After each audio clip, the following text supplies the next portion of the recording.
you're gonna make somebody barf. Just the normal rhythm of your body. We are dynamic systems. You are metal structure. Remember, calcium is metal. You are a metal structure being held together by rubber bands at the joints, full of water. You are wiggly, and that's normal.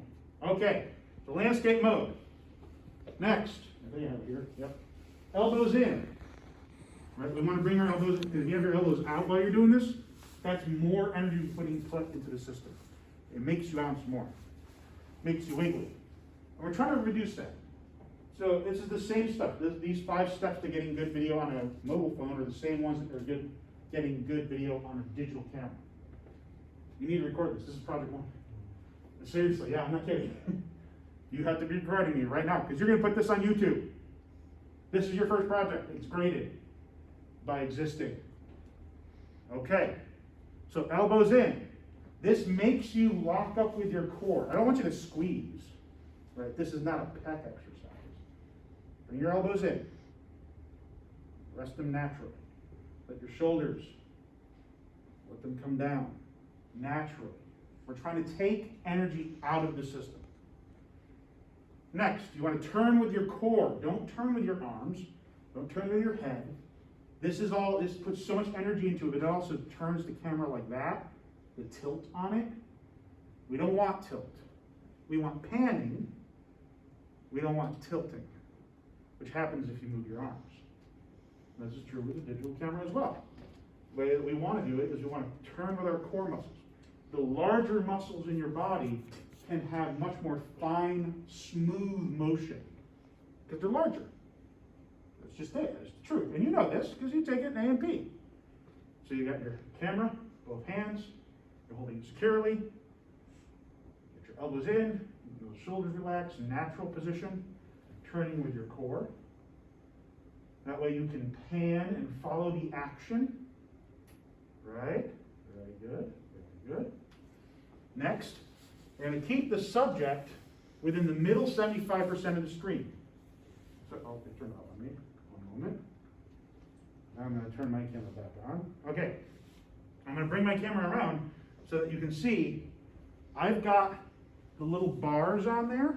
You see how it's got the little crossbars on there? Right? The grid view. Turn that on. It doesn't show up.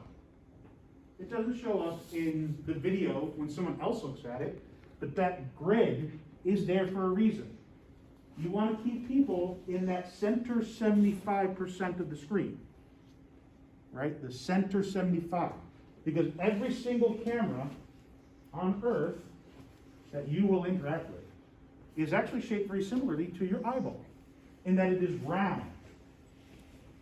So the part that works the best is the center, just like your own eyes.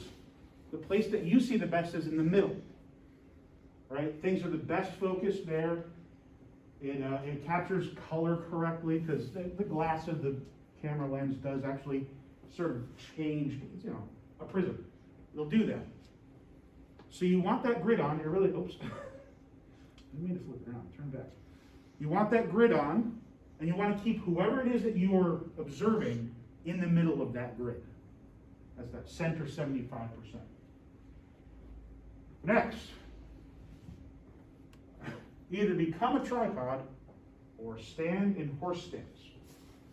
Now some of you know horse stance, it's yoga stance. The one that's where your feet are shoulder width apart, your knees are slightly bent. Horse stance really has you like that, but I'm trying to visualize it. Right. I want to try and get my feet apart. I'm not moving, I'm planted. My elbows in, my shoulders are relaxed in a natural position. I'm holding the camera with 2 hands. I'm turning my core muscles so that I can have nice, smooth movements. I can follow the action in that center 75%.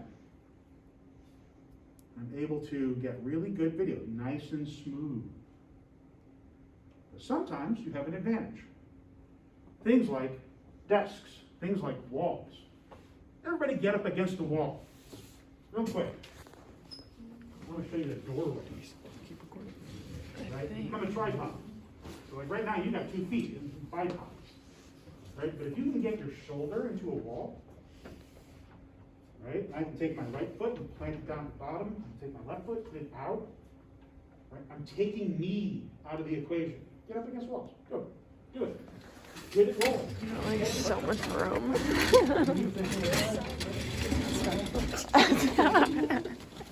I'm taking right up against the wall. Go ahead.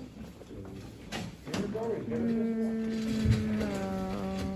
Get you moving around. Oh my God. Get a feel for it. Plant those feet. Get it. Right here. Come on. Right there. We go. Feet in. Put your shoulder into it. Put your shoulder into it. Put your back into it. 1 foot out, 1 foot in, up against the wall. Get your back into it. Right?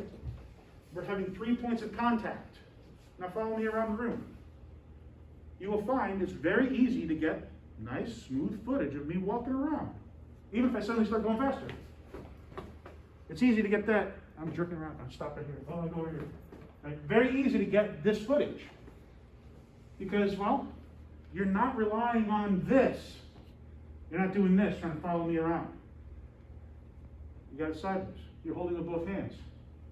Elbows in. Shoulders relaxed. Natural position. You're leaning up against something. Do the same thing with a desk. Right? This is a great way to deal with your classes from now on. Those professors have kind of become cool with you using a desk. Get back to your desk. Have a seat.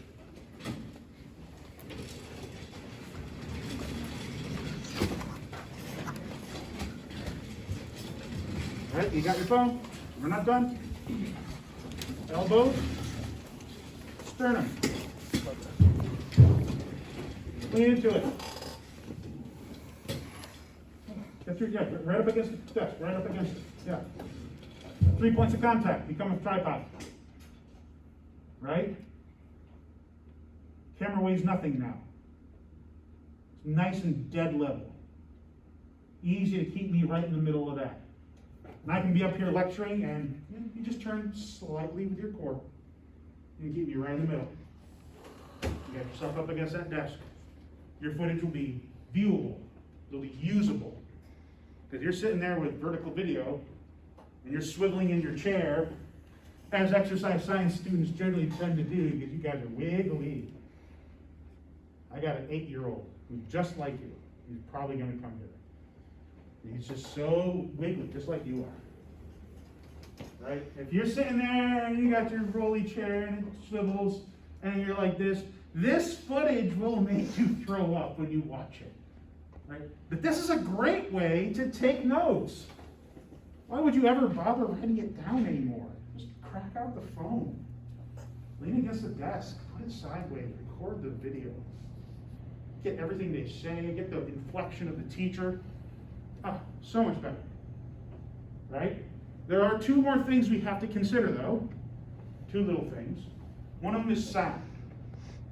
Now, in a room like this, sound is probably okay. You know, I'm talking loudly on purpose. I'm making it really project off the back wall.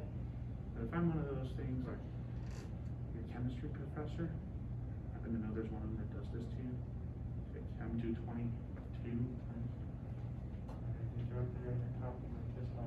You can't hear a damn thing, can you? That is so annoying. Conversely, if you're outside and you're recording your friends on the football pitch, and they're doing a play, and you want to record it, and you're horse stance, you've got your phone, you're ready, get them on that thing. But then, they're doing construction, so a bus comes by or there's a cement mixer, that sound as well. That'll drown everything else out. So sound is a thing you really have to be cognizant of. You have to be thinking that, how can I make this sound better? There's not much you can do with your phone. There are accessories. I'm not making you buy them. We're not dealing with sound. The other thing is light. Now in here, we have diffusers. All these, see how these lights have baffles on them? And I turn the up lights on more than I turn the down lights on. These diffusers take the light and they spread it out and they make it soft. I barely have a shadow at all, right? These sort of things show up really strongly on cameras. Our brains are designed to sort of mellow that out because humans are more important than the shadows. So these lights are good. But then you start getting the weird lights. So if I turn off the lights here, oh, wrong one. Right? I do this. All of a sudden I've got this really bright light on me, right? For you, you can probably see me fine with your eyeballs, but I bet your cameras are starting to struggle. It doesn't look right, does it? I kind of, every once in a while, I sort of camouflage into the background. If we were outside and that was the sun, right? Coming this way, not a problem. Going the other way though, the sun is in your camera, you can't see anything. Just everything turns white. Lens flares happen like it was a J.J. Abrams film. Right? That's always a problem too. So that's the other thing you need to be cognizant of. Sound and light. Where are your lights coming from? How can you mitigate sound? Now, in the editing programs, we can take the sound out. Good. Nothing you can do about the film getting, the video getting washed out from being overexposed. Okay, that is lesson 1. The 5 steps to getting good video. You know, like a digital camera. Pause, or sorry.